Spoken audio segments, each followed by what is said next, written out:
জিটিতে 10 জন fake, পিজিটিতে 1 জন। এখন পর্যন্ত প্রমাণিত হয়েছে। আরো 12টা পেন্ডিং আছে জিটিতে, আরো একটা পিজিটিতে পেন্ডিং রয়েছে। 13টা পেন্ডিং ফর ভেরিফিকেশন, আর ভেরিফিকেশনে 11টা ফেক ধরা পড়েছে। এদের জন্য এফআইআর, এদের বিরুদ্ধে এফআইআর নেওয়া হবে।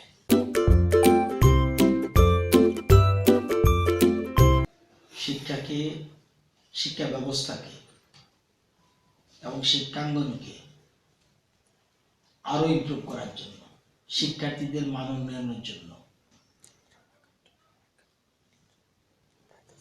আজকে গ্রাজুয়েট টিচার 425 জনকে পোস্টিং দিয়েছি।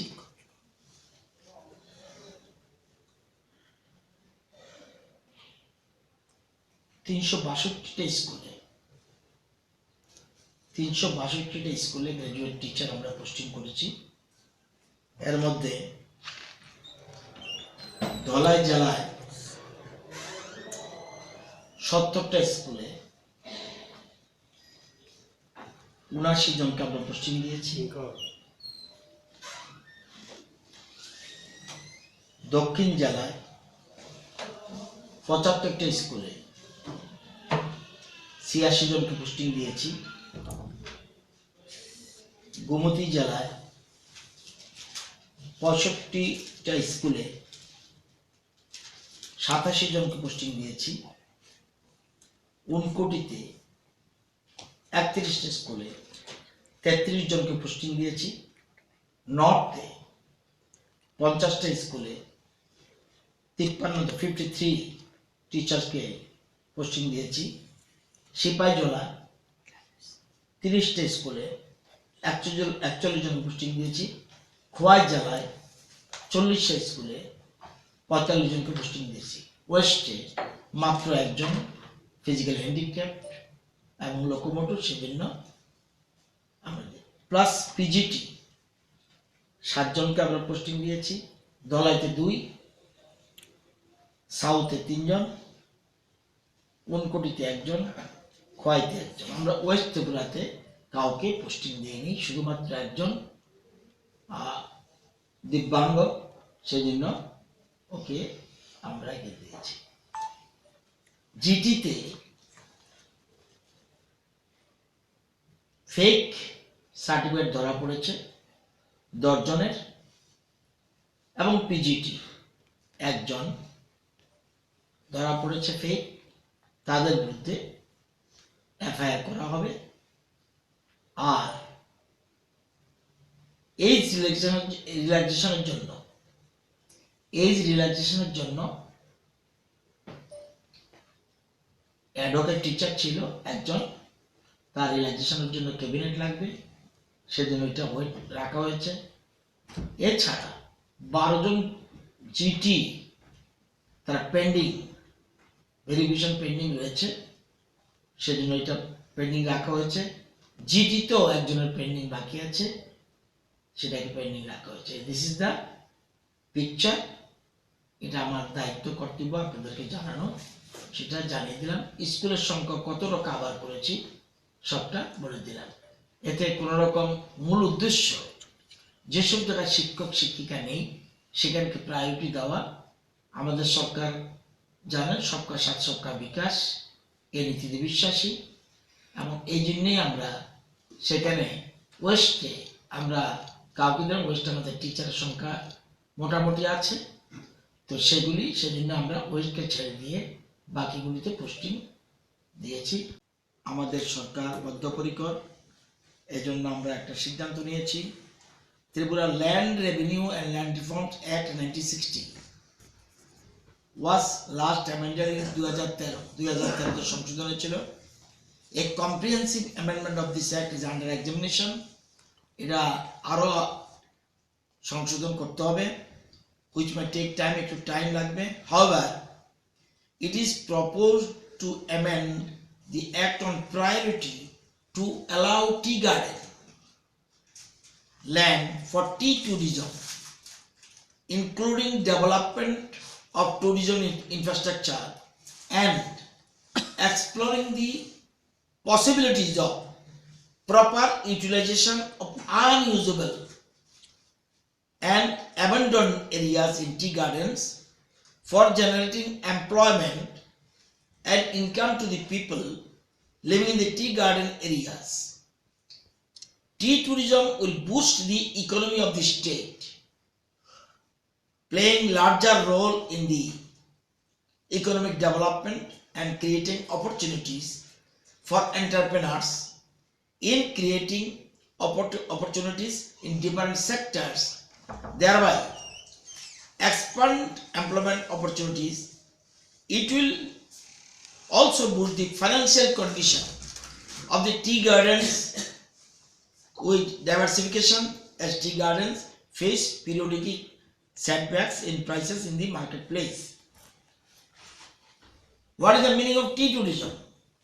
Includes experience of tourists in the tea gardens, staying in a heritage bungalow, homestay filling in a tea village, or in modern resort, traveling in the natural beauty of lush green tea garden, visiting tea processing factory are within the idea of tea tourism.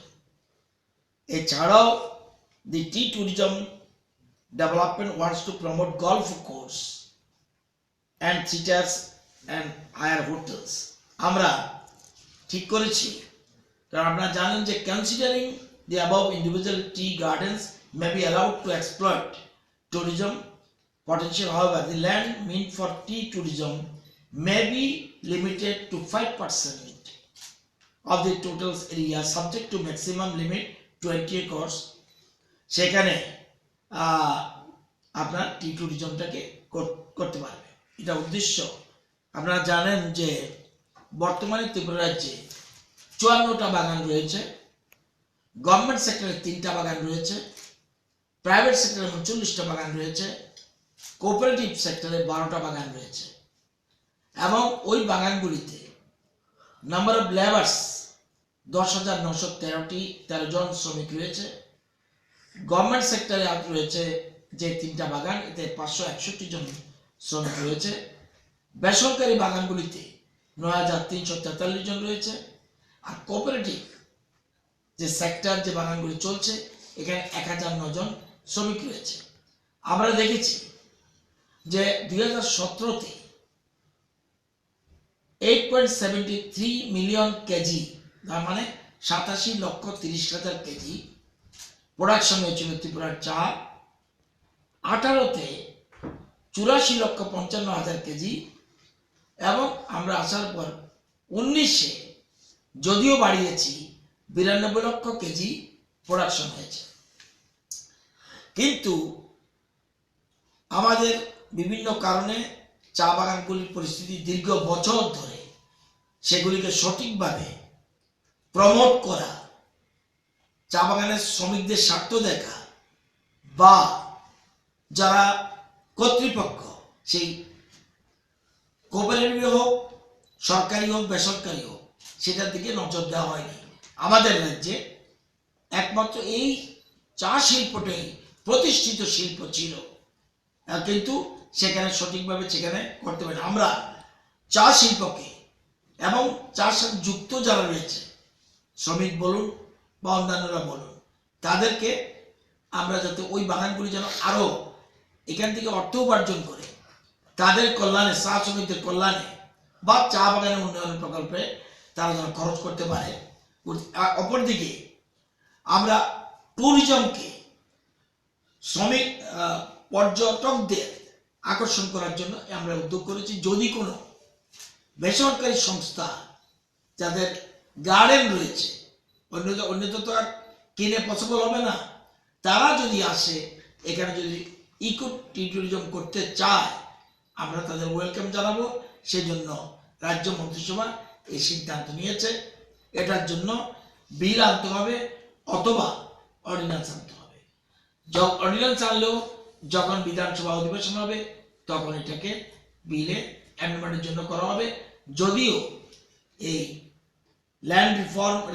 Land revenue reform একটা সংশোধন করার জন্য একটা committee কাজ শুরু করেছে, আরো অনেক ত্রুটি বিচ্যুতি রয়েছে এক ত্রিপুরা শ্রেষ্ঠ ত্রিপুরা বানানোর জন্য। আমাদের সরকার প্রচেষ্টা চালিয়ে যাচ্ছে। আপনারা জানেন যে আমাদের রাজ্যে বর্তমানে পার ক্যাপিটা কনজাম্পশন পার ডে 123 গ্রাম দুধ। ইন্ডিয়ান কাউন্সিল অফ মেডিকেল তারা বলছে 280 গ্রাম হলে ভালো হয়, কিন্তু সেক্ষেত্রে আমাদের প্রোডাকশন নেই।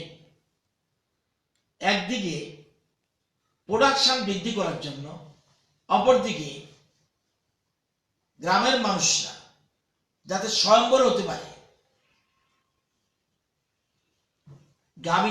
গাভীদের দুধ উৎপাদনের জন্য যাতে স্বয়ম্বর হতে পারে, সেই জন্য আমরা আজকে একটা মন্ত্রিসভা একটা নতুন প্রকল্প কামধেনু যোজনা, আমরা কামধেনু যোজনা নামে একটা প্রকল্প আজকে মন্ত্রিসভা মঞ্জুর দিয়েছে।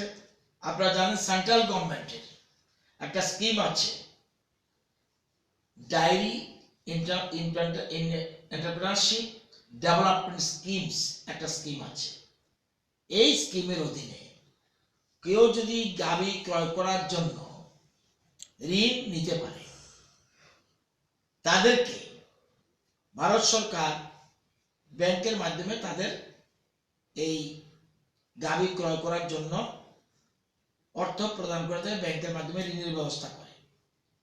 এই ঋণ নিলে যারা জেনারেল মানে আদার্স, তাদের সাবসিডি পাবে 25%, যারা এসটি এসসি তারা 33.3% সাবসিডি পাবে। এটা ভারত সরকারের প্রকল্প।